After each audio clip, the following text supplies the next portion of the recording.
My dear students, আজ আমি একটি ওভারব্রিজ ভেঙে পড়া নিয়ে একটি নিউজ পেপার রিপোর্ট লিখব। প্রশ্নটি হল, write a news paper report on the collapse of an overbridge using the following hints. নিচে দেয়া হিন্টস অবলম্বনে একটি ওভারব্রিজ ভেঙে পড়া নিয়ে নিউজ পেপার রিপোর্ট লিখতে হবে। হিন্টসটা হলো লোকেশন অফ ইনসিডেন্ট, কোন জায়গায় ঘটনাটা ঘটেছে, ডেট অ্যান্ড টাইম, তারিখ এবং সময়, কজ অফ কলাপস, ভেঙে পড়ার কারণ, কজালিটিজ অ্যান্ড ইনজুরিজ, হতাহতের সংখ্যা, রেস্কিউ অপারেশন, উদ্ধার কার্য, অথরিটিজ রেসপন্স, কর্তৃপক্ষের প্রতিক্রিয়া, পাবলিক রিয়াকশন, জনগণের প্রতিক্রিয়া। এই হলো হিন্টস। এবারে উত্তরে আসা যাক। প্রথমে একটি নামকরণ করতে হয়। এখানে যেটি করা হয়েছে সেটা হলো ওভারব্রিজ কলাপসড, 3 কিল্ড। তারপর বাই আ স্টাফ রিপোর্টার, অর্থাৎ নিজস্ব সংবাদদাতা দ্বারা সংবাদটি পরিবেশন করা হচ্ছে। তারপর যে জায়গা থেকে রিপোর্টিং করা হচ্ছে সেই জায়গার নাম এবং তারিখ লেখা হয়েছে কলকাতা, জুলাই 24।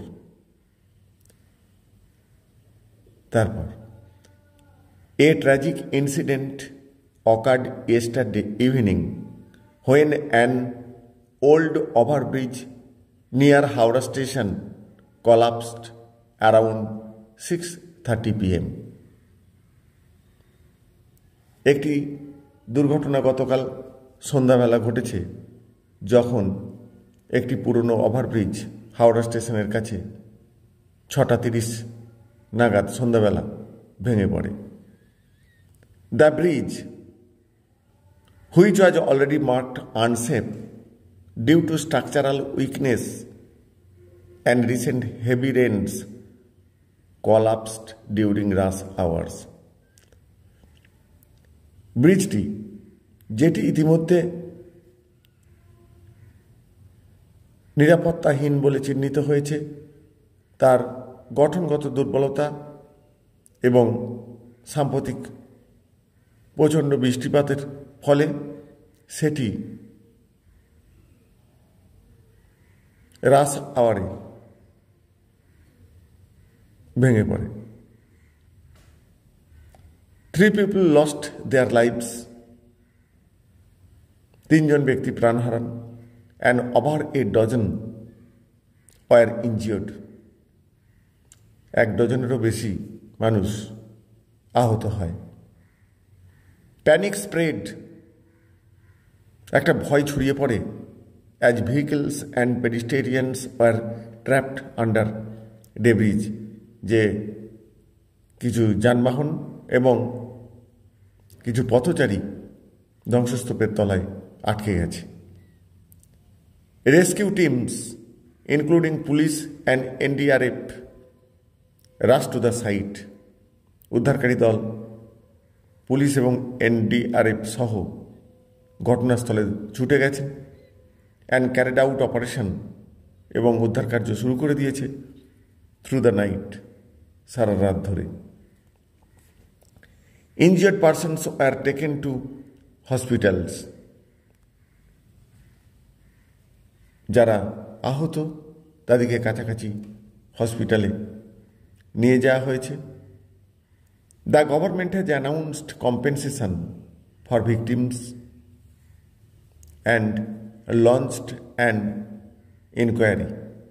সরকার যাদের ক্ষয়ক্ষতি হয়েছে তাদের জন্য ক্ষতিপূরণ ঘোষণা করেছে এবং একটা তদন্তও শুরু করে দিয়েছে।